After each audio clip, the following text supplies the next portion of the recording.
the NDA show. It's the second episode. I've got my mic in the right place this time. How has your month been, Will? My month, okay.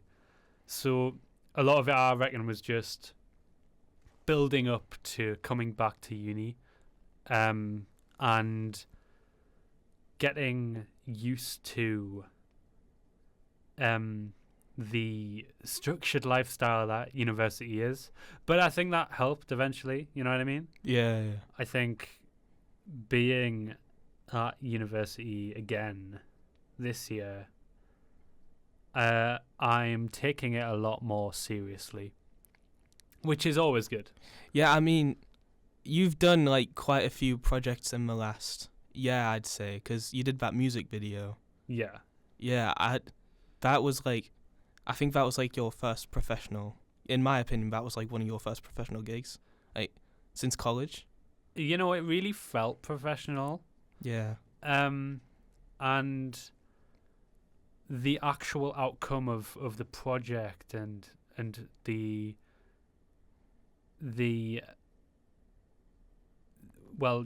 outcome of the project and the people that I worked with really helped me feel like I was in the right place. Yeah. Like, this is what I would want to do. I've always said this, but I would love if I got somewhere with the film and media industry. I would love if I got somewhere. I'd love if I get paid for it.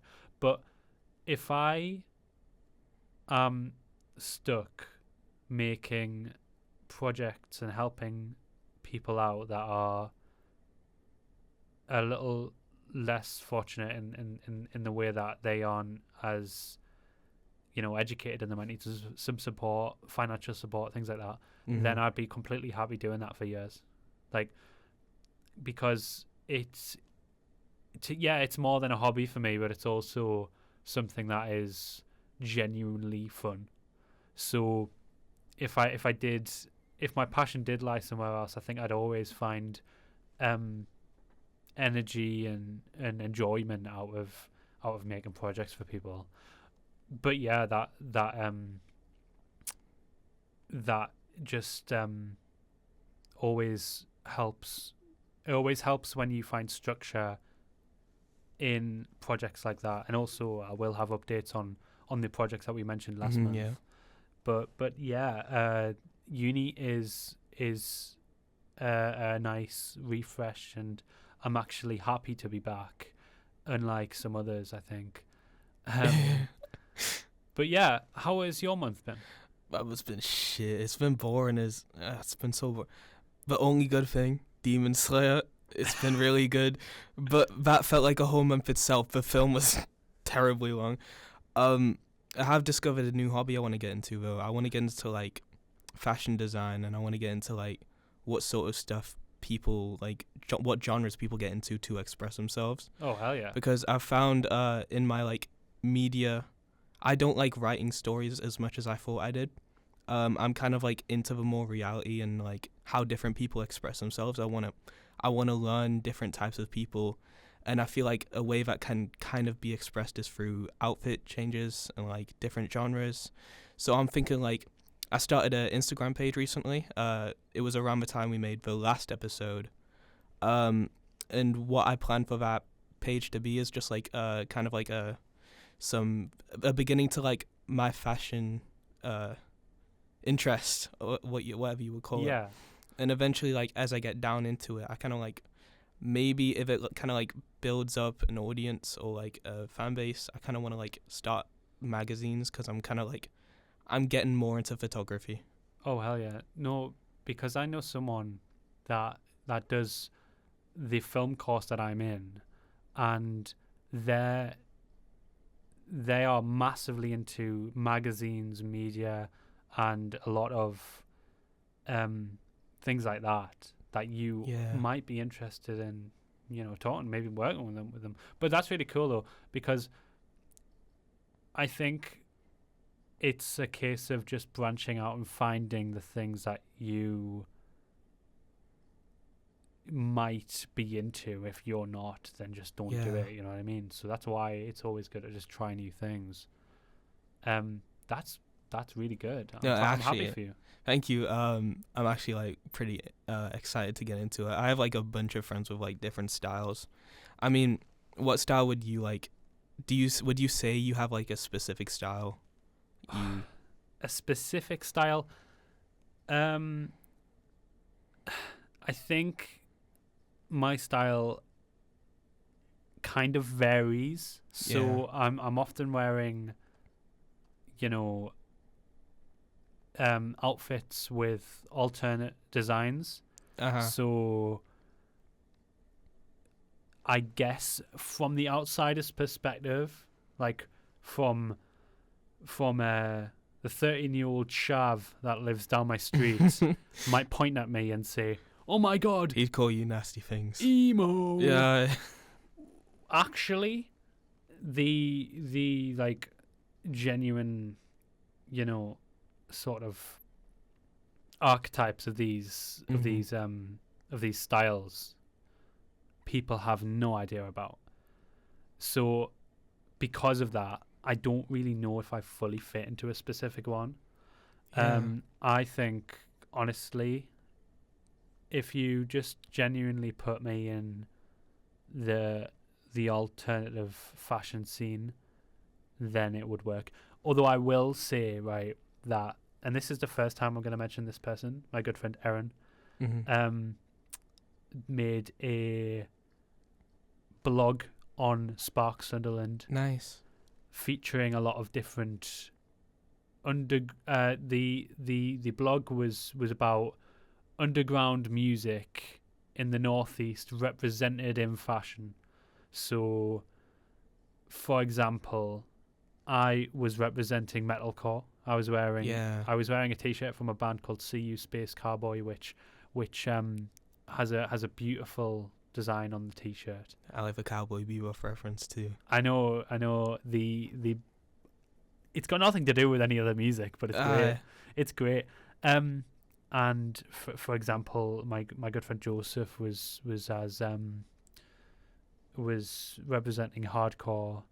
My friend Myrna was representing rock, and it was quite nice to be put in some kind of fashion label. But apart from that, I don't think I have a specific name to like what my fashion. Yeah, I mean, I guess that kind of helps like what I'm trying to do with this page. I'm trying to reach people, see if they want to like experiment with how they style, and maybe like kind of give themselves a label on it. Like maybe I'd make a page, like a tiny little page on alternate fashion. Someone sees that and goes like, "Oh, that's so me, guys." It's so me. No, well, that's exactly what you want to look for, right? Yeah, literally. I mean, I think that's the type of reaction you'd get from TikTok. Yeah. I've been on TikTok too much. No, well, I think TikTok is, you know, gets a lot of bad press for specific reasons, which I think deserves it. But yeah, I think people don't notice how good that app can do. I don't think people realize that the fact that so many eyes are on TikTok every day for hours on end. I mean, that can do some good. It's so good for reach, and plus, like, I will say, when I have posted on TikTok and I use hashtags, it actually reaches out to that audience. Yeah. So like, if I do like Vocaloid, then I'll get a bunch of like Vocaloid Miku fans looking at that page, and I appreciate that because like, if you do that on like Twitch, YouTube, that rarely happens. I rarely get like, I get recommended the weirdest stuff on YouTube, like soap.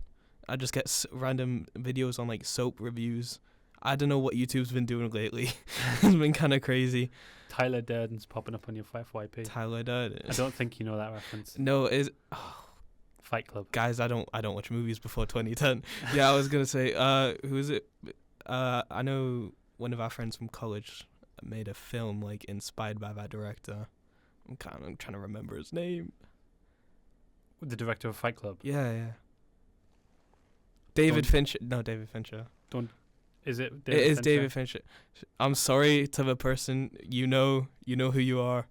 But yeah. I also really like that guy's color grading. It's really good. You're correct. David Fincher is the director of Fight Club. I'm so knowledgeable. I genuinely didn't know that off the top of my head. I'm quite disappointed in myself. I only know it because of that guy. Like, yeah. I knew nothing about film before getting into it. But like, thanks to the people who were like heavily interested in it, I know like a lot more than I did before.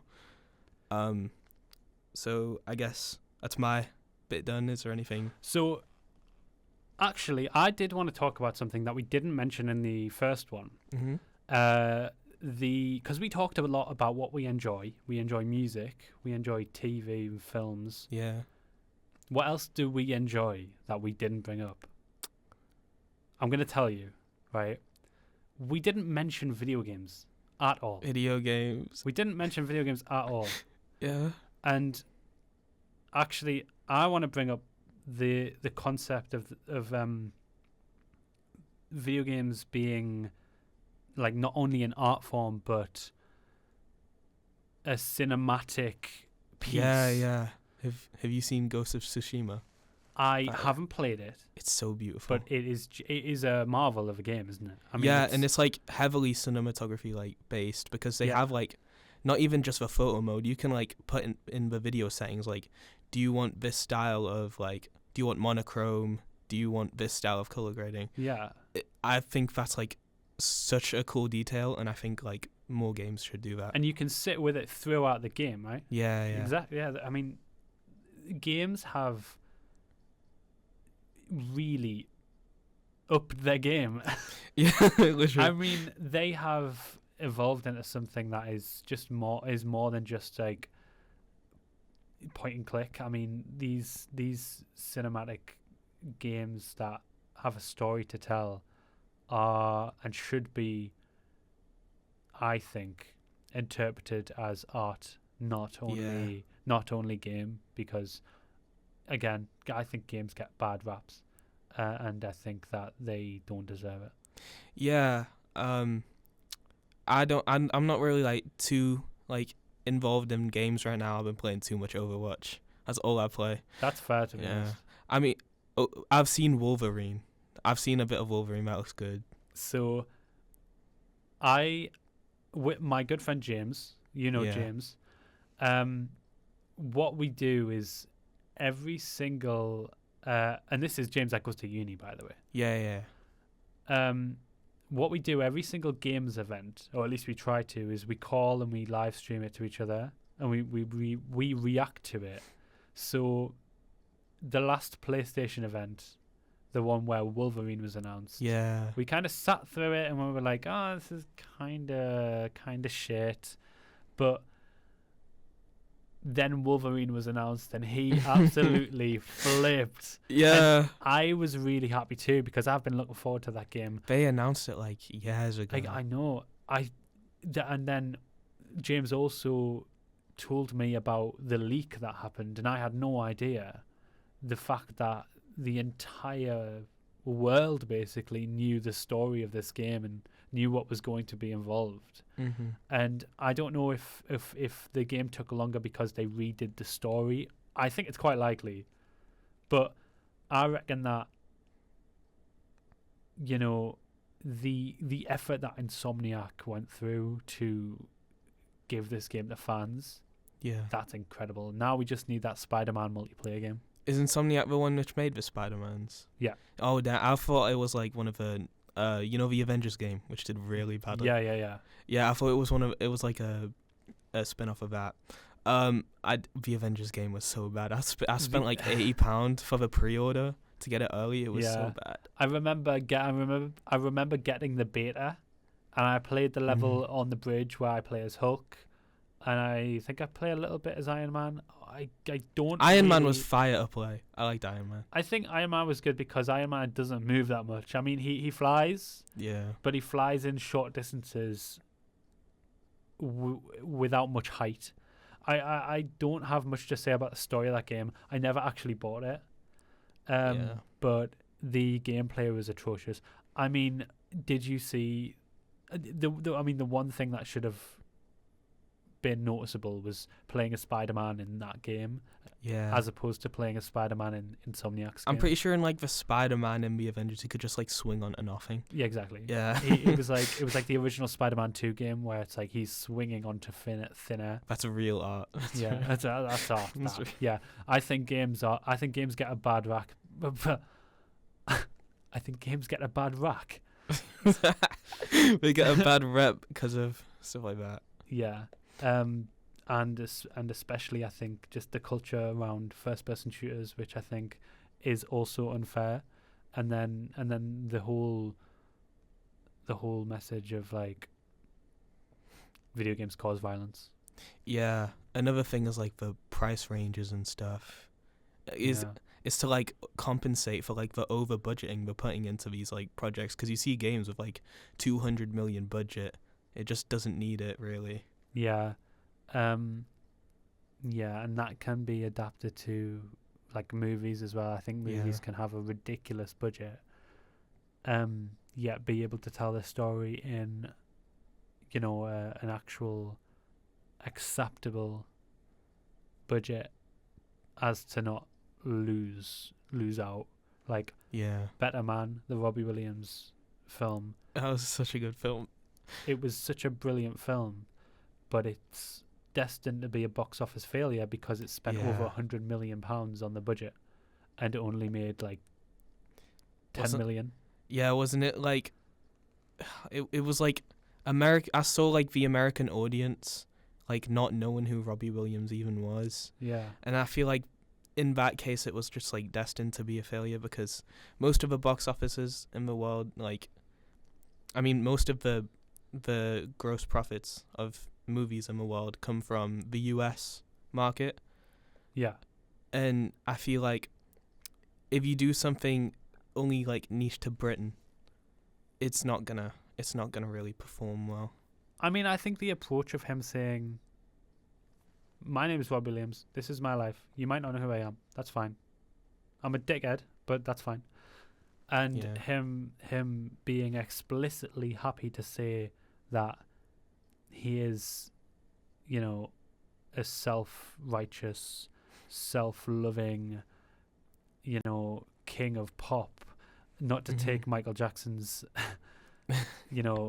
term away, or name away, but I think that works with that movie. But I just don't think the Americans knew him enough beforehand to be able to latch onto that, because I think every single English person knows Robbie Williams to the point where like, oh well, he was like the first artist I knew, like when I first like got into music, the first song I got into was like Candy.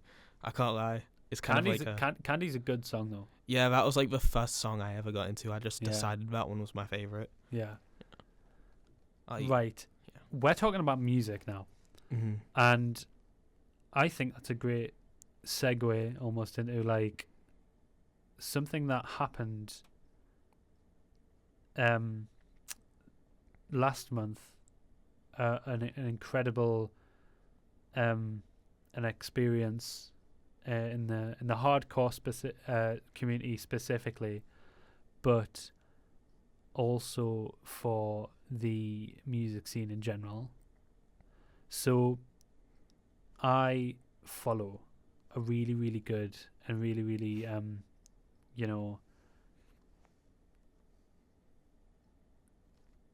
gonna re-say that and then we're gonna cut it in. Yeah. So I follow a really, really, really good label named Conviction Records, and they sort of specialize in live shows, tapes, physical media, things like that. And they, for the past 2 years, have put on, that's including this year, by the way. Yeah. They've put on all-day shows, and they're usually about maybe plus 10-hour-long shows with multiple bands from all over the world, but all over the country too. So the last one was only a few weeks ago, and it was incredible. I mean, I not only did I get to see bands I've been wanting to see for ages, including bands like Croquill, who's only played like the Midlands and a little further down south so far, and to be able to see my friend Joseph's final show in Pieces of Eden, and then like I say, bands from overseas like Age of Apocalypse and Fatal Realm, bands who, well, I've heard of Age of Apocalypse before, but Fatal Realm I had no idea who they were before. It was just an incredible experience, and it really makes you feel like part of a community. And I think this might help you talk about shows from the perspective of someone not in the hardcore community. Someone who might want, live music within their specific sort of genres and communities. I think hardcores, we're quite lucky to have the people that revive that sound. Yeah, I was gonna say I'm so jealous. Yeah. But yeah, not only that, alongside the live show came an article from, again, my friend Aaron, who made an article with Sparks and Land about the whole experience, and I may link the article down below as well, just because I mean I think it's great to get traction on these underground, but also surviving labels and music artists which need that traction, and they need every ticket sold they can. Yeah, we need more like support and like stability for the smaller audiences. Exactly. Exactly. And like I said last week, and it might become a thing for me to say this at every single podcast, support the locals. Yeah. You know what I mean? It's your motto. Support the motto. locals. That is genuinely my motto, and I think I'm gonna make it my motto. But yeah, that entire experience from beginning to end was incredible. I mean, I got to see people from I got to see my mates from Essex, which I hadn't met before, and they'd come up and they were just a laugh. You know what I mean? They were great. Their dance moves were fucking sick, and it was just a pleasure to be there. Yeah, it sounds nice. It was a lot of fun for you. For me. And your, no, I mean for you and your genres and the artists you like. What is your stance on the live music scene, and what is your stance on, the live music scene, not only in Newcastle but around the country, especially in the genres that you follow? Yeah, I mean, here for the type of genres I listen to, I like punk, I like rap, I like R&B. You never see I'm like more into bigger venues as well, but you never see that really happen in around the Newcastle area. So I'm often like made to go book hotels, pay for travel expenses, and it kind of just like, you just can't really afford that. I really want to go see Tame Impala. They're going like Manchester, London. They're not coming to around the northeast. The same with this smaller guy I'm into. He's called Ginger Root. He did Leeds. He did which isn't that far away, but it's still like a hassle for like travel. I think if you need to get a train, it's definitely not local. Yeah, no, definitely not local. I mean, he literally did most like UK major cities, but not Newcastle. So I'm kind of like wishing we got more of that scene, and I feel like I'm kind of lucky for next month because I'm gonna do my monthly shout out to Joey Valence and Bray, because I'm really excited to go see them on the 6th of November. No, that's fire, man. I got into them in like 2021. You know, the Punk Tactic. I like that song. Oh yes. Yeah, I got really into them for that, and then I got so off them because I got bored of them. And then they announced that tour, and I was like, damn, I missed them. And I got back into them. I listened to their new album, Happy Youth. It was so good. My favorite tracks on it, my favorite 2 tracks. One with JPEG Mafia called What's Up. And crazy thing to say, but go hard. Go. But yeah, you can just tell they've improved a lot since like the 2021s, just like around the time they started, and like it's really nice to see someone like you were interested in back then, and it's kind of like an inspiration to your music now. It's kind of like it's nice to see that they're taken so positively, and I like to see that they're like really passionate about their music as well, because they tour a lot. They're like music is like their number one priority in life right now. I believe because like they make albums very often. They're consistently high quality, just really nice to get into, and they they perform in a lot of cities, and it's just nice to see, and I'm excited to see them in November. Honestly, that is exactly sort of the feeling that I get every single show I go to. Yeah. And the shows I go to are 15 minutes down the road.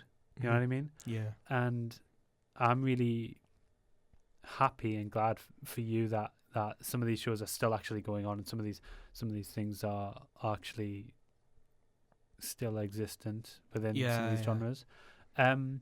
When you are referring to, travel, there is a band which I am a huge fan of, right? Named Kaonashi. Heard of them. Yes, you've probably seen them on my hat because I wear them a Oh lot. yeah. That's the logo of the iconic yellow hat that I wear every single day, which I'm not wearing today. You've gone even more emo. You're wearing a black one today. I'm not. I'm wearing a Is it? grey one. It's sort of grey browny. Don't worry about it. But there are in their second ever EU tour that they did.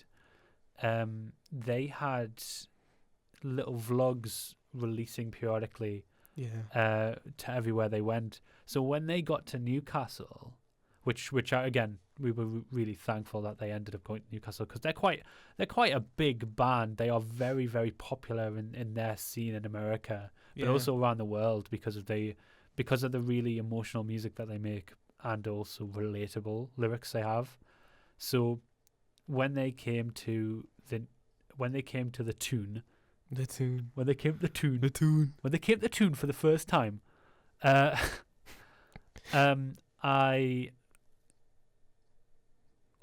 me and a few friends actually got talking to Peter Rono about just traveling and the tour and the music. And I actually remember I got to ask him his reaction on the TikTok craze that one of his songs got. Yeah. And he said, I didn't record this, but he said that it's always great to see new fans and to introduce new people, not only to the sound and the genre, but also to their local scene as well. Yeah. Because there are many people who went to that show at the Grove, not at the Grove, sorry, at the Clooney. The Grove was the next tour that they did, but there are many people who went there and actually probably were able to, catch on to the fact that Conviction Records, who again was hosting that show, do put on shows like this multiple times a month. Yeah. Anyway, the main point was he was doing the vlogs and asking people questions and getting people to talk in their vlogs. So he handed me the phone and told me to stop what I was saying. Whatever I was saying, speak it into this phone. So I got the chance to say that I was really, really happy that a band like Kaonashi, a bigger name in the scene, especially over in America, was able to, go to those lesser visited places for bigger artists. Yeah. And it was sick. I love Peter. Peter's great. Gotta be in the vlog as well. I actually was in the vlog, not speaking. My voice was over, but at the end of that same show he got a video of me with my Kaonashi long shirt, long sleeve, sorry, and I was sort of putting my arms wide open. And I still have the video of him recording that and multiple pictures of me and him together because he's me bestie. And yeah, he's just such a lovely bloke, man. That's pretty much everything I had to say about, the type of thing you were talking about. Yeah. Sorry, I don't mean to like hog the microphone. You want me to jump in? Okay. You know what really grinds my gears? Go on. When people say, "Oh, this song got popular on TikTok, so it's ruined." I hate that because I get into some of these like amazing artists because of TikTok, and like we were on about it before. It's so good for reach, and man, I got into like Ginger Root because of it, because his song Loretta, and his like cinematography style and his music kind of inspires me in a way. And I like, I'm such a big supporter, but then like, there's people on his like, there's not even it's like, it's YouTube, because he posts his like films on YouTube. He got an Adult Swim thing recently. Yeah, oh wow. So so I look in the comments and I'm like, I can't enjoy this song anymore because of TikTok, and that really grinds my gears. Why would it annoy you? Do you know what really grinds my gears is when people are well, actually, this phrase can be used in a good way and a bad way, but it really makes me think that they are like fake fans because they're liking something, or they only take pleasure in liking something when it's unknown, when they are uniquely liking something. Yeah. But then when everyone else finds out about it, they stop supporting it. They stop supporting it completely, and it begs the question: did you like it in the first place, or were you liking it to just feel different? Yeah, they liked the nicheness of it. Yeah. It is actually something that I think is more common than you see. It's just uncomfortable, really. It's like, why would you not want to support the person? You know what I mean? Imagine the locals. How would you support the locals if they got popular on TikTok? Imagine you had a mate in a band, mm-hmm. any kind of band, and you supported them every step of their way as they got up. Mm-hmm. And the moment that they got traction, they got money, they started signing to a label, you dropped it because they started getting so many more people coming to their shows that you felt that the nicheness of it just stopped existing, and then you were like, no, it's popular now, I don't fuck with that. It's not fun. I'm scared of labels though. Labels can be so toxic. I wanna like get into it. I wanna get more into like what I do, but like I want to find other people who do what I do from around my area. But I'm kind of scared of like labels, like people saying, "Oh, you should sign up with this." Oh, do you like? I've started a new like records. Sorry, I've started this like. Sorry, let me think of a name. Rap records. Do you want to join? What do I get out of it? They're like recognition, and then it's stuff that's not like.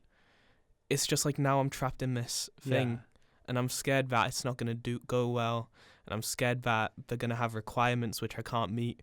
I'm scared that if I get writer's block, then one of them's gonna like, I'm gonna be behind on deadlines. Yeah, and I'm like terrified of. And I think the idea that like that could happen, but they also just said, I've started a new label. They have started a new label, as in they aren't popular enough for you to get recognition yet. I mean, I'm not even popular myself. I'm not gonna lie. I mean, I've like, there's some people with like some pretty higher followings now, like hitting me up saying, "Do you want to feature on this song?" And I'm like, "Yeah, I'm gonna start like getting into those." No, I mean, honestly, if you enjoy it, like popularity and traction would be cool, but if you enjoy it, then why does that matter? Because you enjoy it. I mean, I know obviously that you want an income, and you want to feel as if you can do it without the pressure, even though there's always going to be pressure, but you want to feel like you can do it without the pressure of having to provide for it. Mm-hmm. Equipment, studios, things like that. Did you reference the fact that you wanted to actually make something into a studio, like a room? I do. I'm getting for the audio listener. There's so many audio. All right. For every for audio listener, which right is now, everyone. Yeah, because we don't have video yet.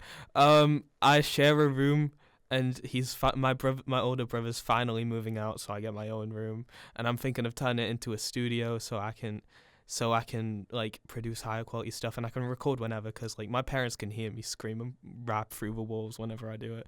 So I've got to wait until they go to sleep, then I can do it. But right now my brother comes back late, and then he's sleeping, so I can't record then either. So it's like I'm stuck in this predicament where I have like a 15-minute record window, and then I have to go day by day.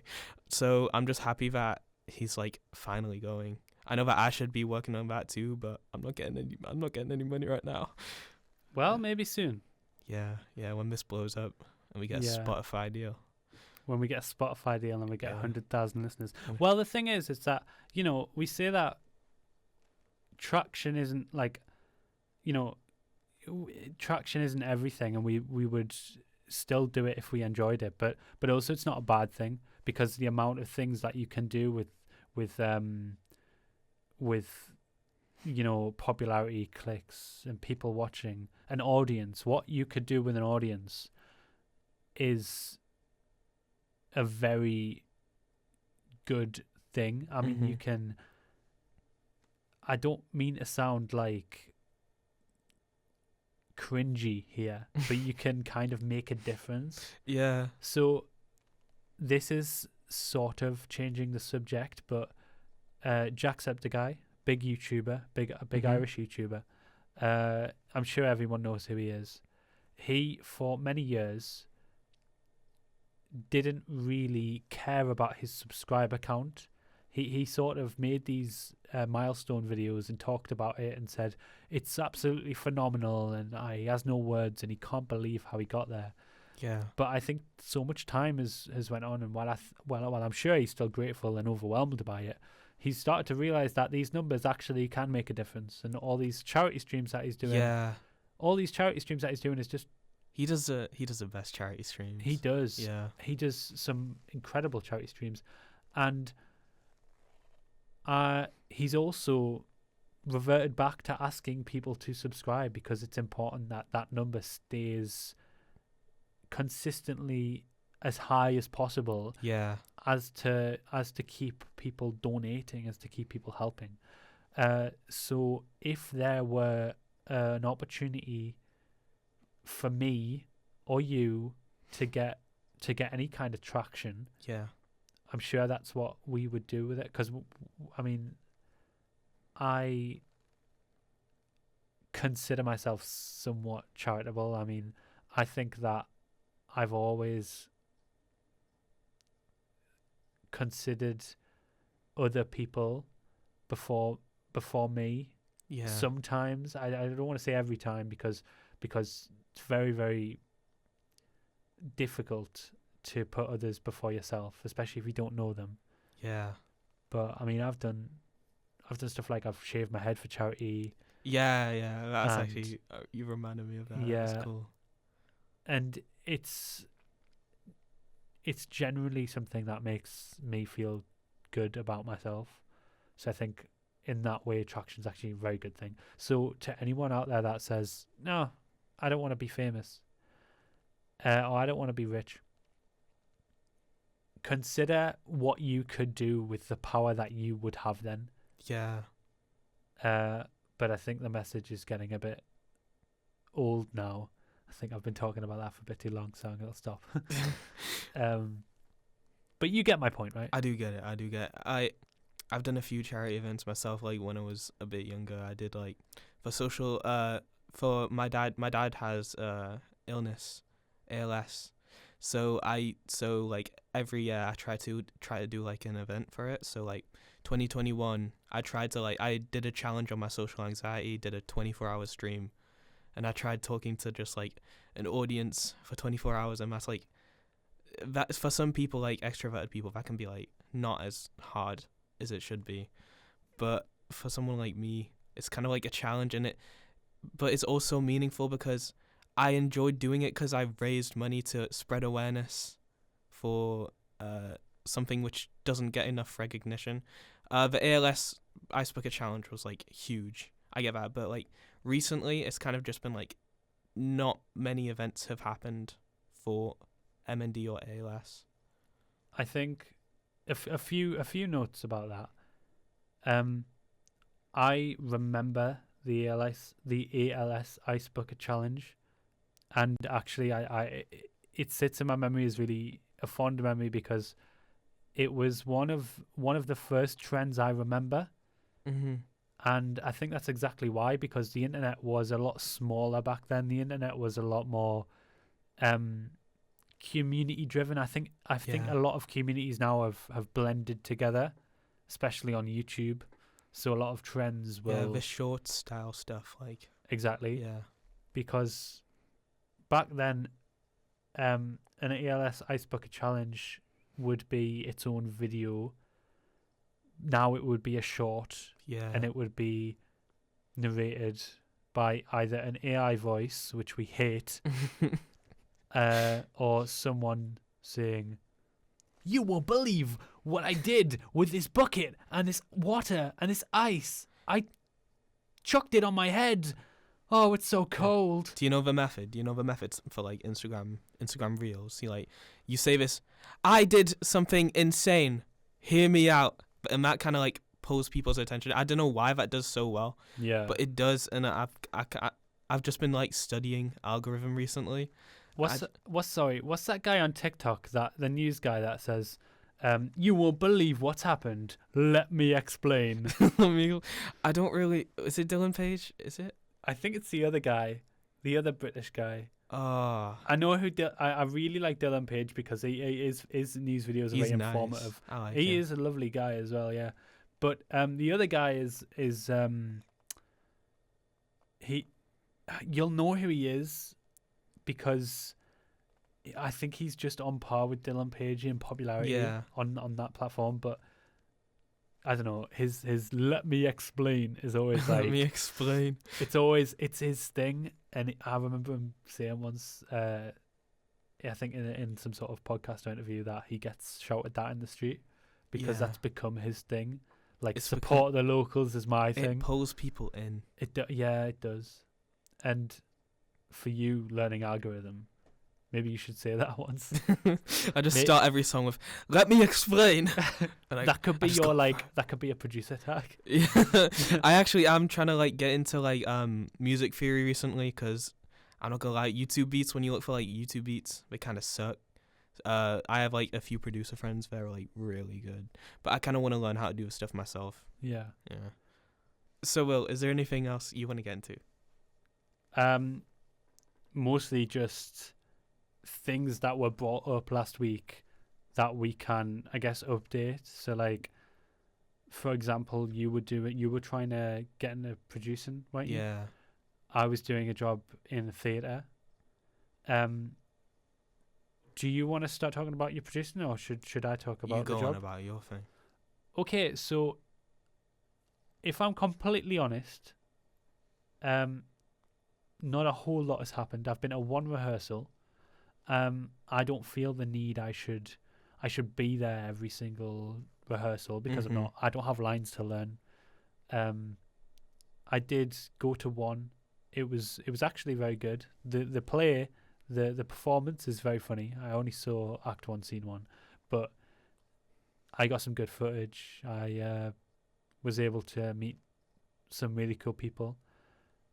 That's about the long and short of it. So hopefully by the next podcast, I would have been to some more, and maybe by that podcast's upload, it would actually be happening. So actually, it might be the December podcast that the actual production gets completed. This year's gone by so quick.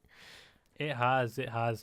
But yeah, that's essentially it. So what about you? What kind of advancements have you made? Well, I very legally bought FL Studio. Legally. That is not a good thing to say. Well, everyone does it. All right. Everyone pirates FL Studio, I'm not gonna lie. I've been stuck on the trial version for like the past 3 years of making music.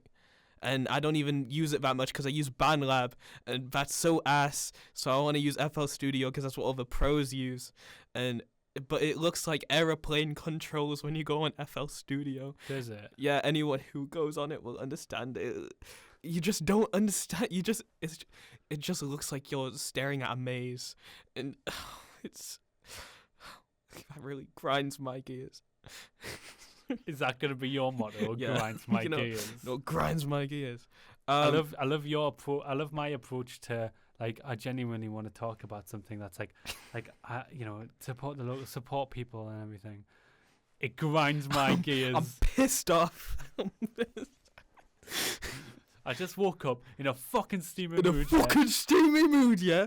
Because I live in a shithole. Well, I do, because there's no concerts here, which I want to go to. Well, what a link. Yeah. Oh, my God. Our college teacher would be so I just proud. peeled, bro. Point, explanation, whatever the next one was. No, what was it? Point? I don't know. Point, evidence, explain, Yeah, link. Yeah, I just did all that shit. Did all that shit. Yeah. I can't remember what we were talking about before. We were talking about. Oh yeah, FL Studios. FL Studio. So how long do you think it'll take for you to actually get the grips of that? Years. Years, really? Yeah, because you have to learn so many instruments. It's like learning a new language. You have to learn all the effects you put into the instruments and stuff, like the VSTs, how you want it to sound. Like, you know how in like some rock, like heavy rock, you hear like high distortion. Yes. That's like tons of effects put on each other, like tons of EQs. I need to learn how to do that because my friends have been mixing most of my stuff recently, and I kind of want to learn how to do that myself. So I'm just now getting into it because I very legally bought FL Studio. But yeah, I'm just starting to get into it now. So I'm pretty hyped to do it. Hopefully, by the time I do the second album, I've produced one. Of course, your album. How is that going? Have you? I've done like 4 out of 10. 4 out of 10.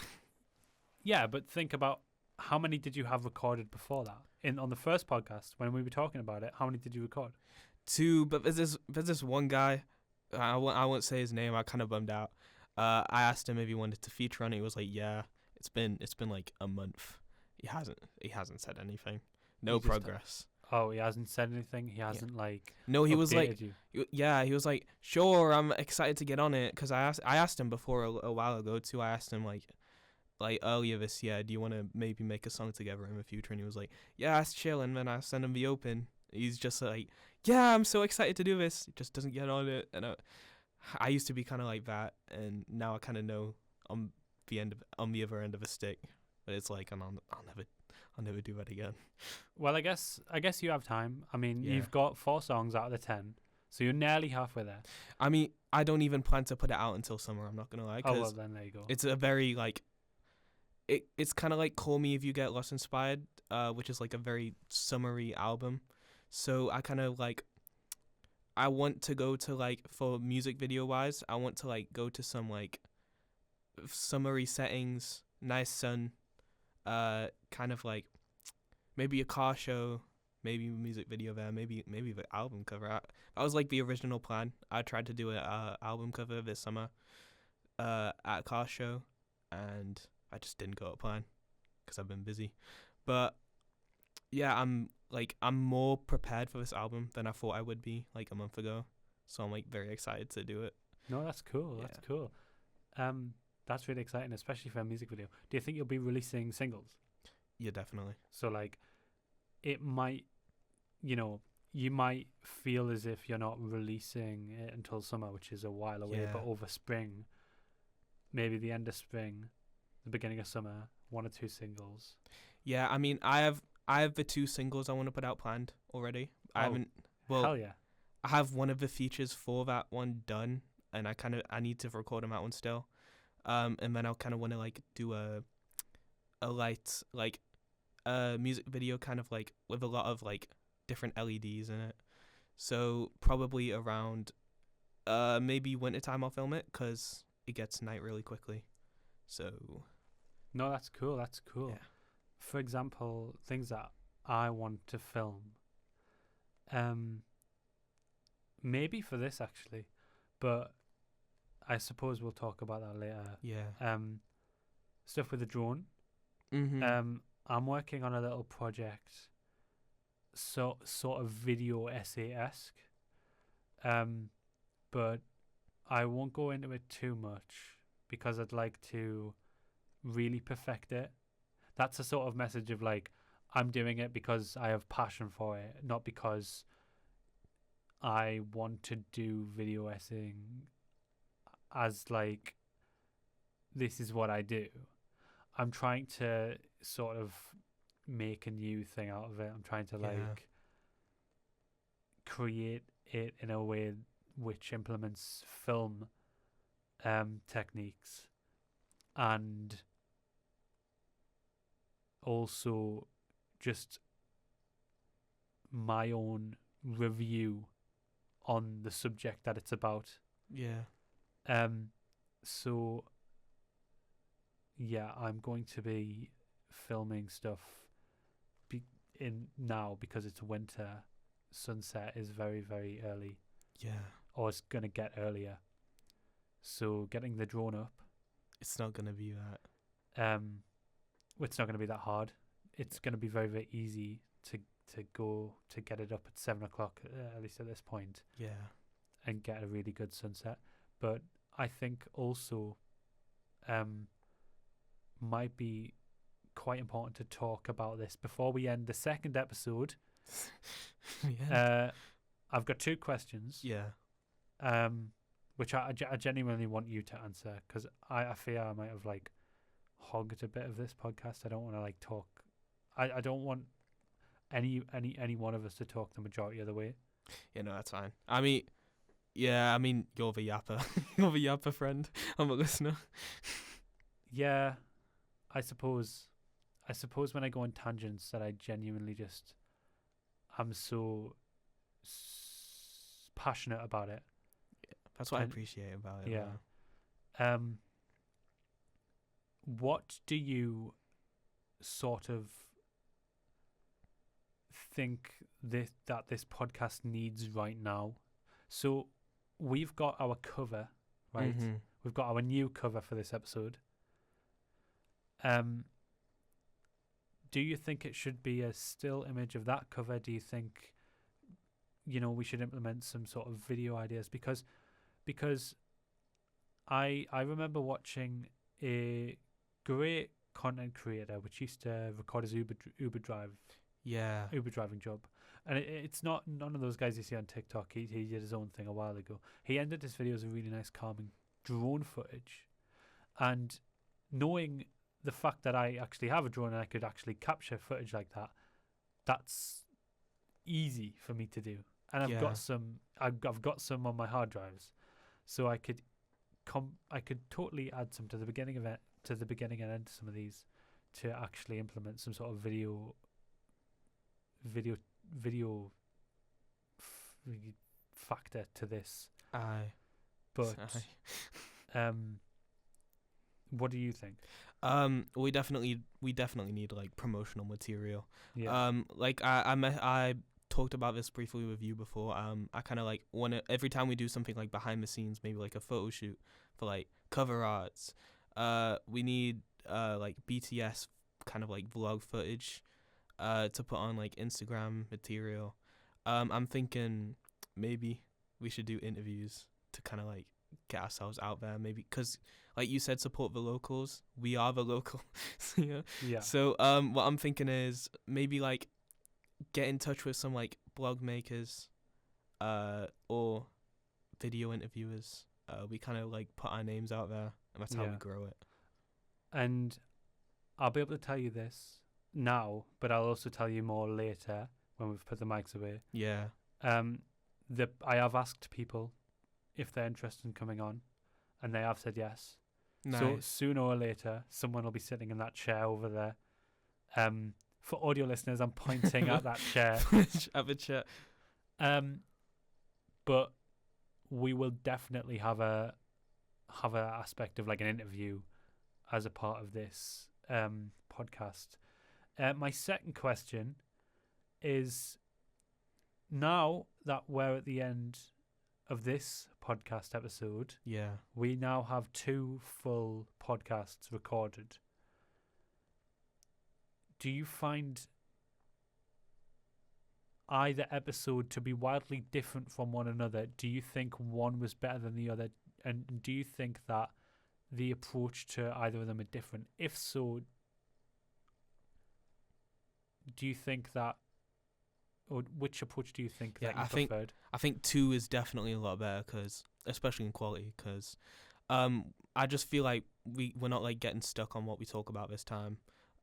We kind of like have an idea of ourselves, and we're more relaxed now, because we've kind of we said this before we started. In the first one, we felt like we were kind of like we were trying to be like too much of a presenter, and I feel like this time it's just a lot more relaxed.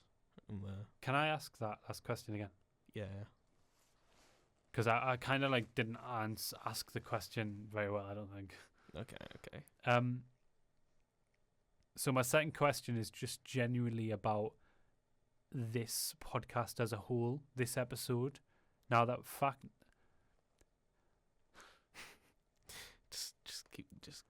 So my second question is just about the fact that this episode as a whole, compared to the last one, which one and which approach did you think that you prefer? Do you think one's better than the other for some reasons?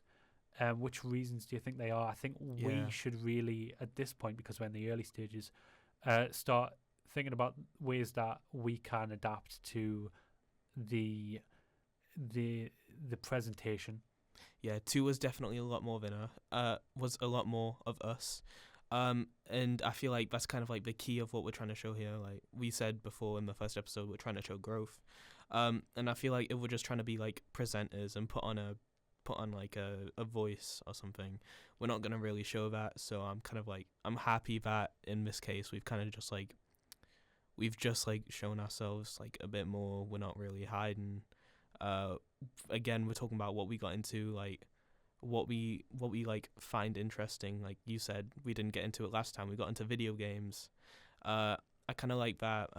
We kind of had we kind of went off a bit there on like what we thought of the, what's it called? The PlayStation Direct. Oh yes, the state of play. Yeah, the state of play. We talked about. So I feel like we're more flexible. Again, we're doing quite good on time, and now I think so too. Yeah. And do you want to know my honest opinions? My completely transparent, honest opinions is that I think this was a direct. This is going to sound silly, but I think it's a direct part 2 to the first episode. I think this is obvious that we're still breaking the mold of ourselves on audio. I think we're still introducing ourselves, because the idea of video games should have been brought up in the first one, yet we stopped it because obviously the podcast episode got a bit too long. Yeah. We didn't want to go too long. We've went a bit longer this time, which I think is okay. But I think this one was good. I think the first one, I really liked this one. Yeah, I think I did too.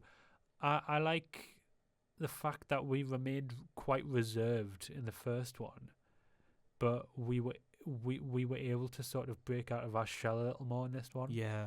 We joked, we had a laugh. I think it's generally comfort that we're trying to get. Yeah, I want like the first episode, that was like the first time I ever showed like my own personality on camera. I wasn't like putting on a character for a song. I wasn't like being interviewed. I haven't been interviewed before.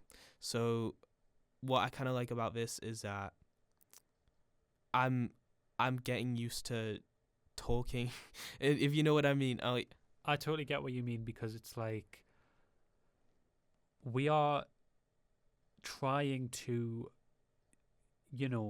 host this show whilst also trying not to sound fake, Yeah. because you can easily be stuck in your mind trying to think this show needs to be perfect, so let's stop and redo this little bit over and over again. Yeah. Which I won't lie, I am like that. I am stuck in that because I do want this to be a very good depiction of what we can make this podcast. Yeah. But also I think,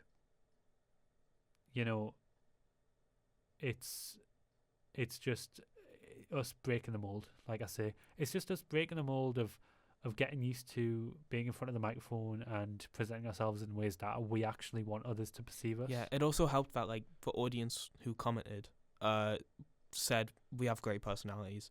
Like that helped me like feel a bit more comfortable, like, oh, you want to know more about me more than this person I'm putting on the voice, like I'm putting on the show. Well, exactly. I think that we are never going to be our true selves in front of cameras or microphones. Never. Yeah. I don't think anyone ever can be. I think you can only be the person that you want to show. And I think you are quite lucky to have the fact that I think we both do remain quite similar. Yeah. But I think it's those little aspects of our personality that we are evolving while doing this, because it's public and we are now ourselves. We're not. Yeah. You're not right now. You're not rapping. I'm not. Right now, I'm not directing. Yeah. So it's quite unnerving, but it's good. It's fun, and I'm glad I'm doing it with you. I'm glad doing it. I said before I was getting into reality stuff, Yeah. So I think this is a good time to just leave it off. Yeah. Conclusion. So I want to say end. it is the end. I want to say thank you very much for listening. If you have listened this far, it's been a bit longer, but I think that's good. I think we're probably going to get an average of this time every single episode now. Yeah. Thank you for listening.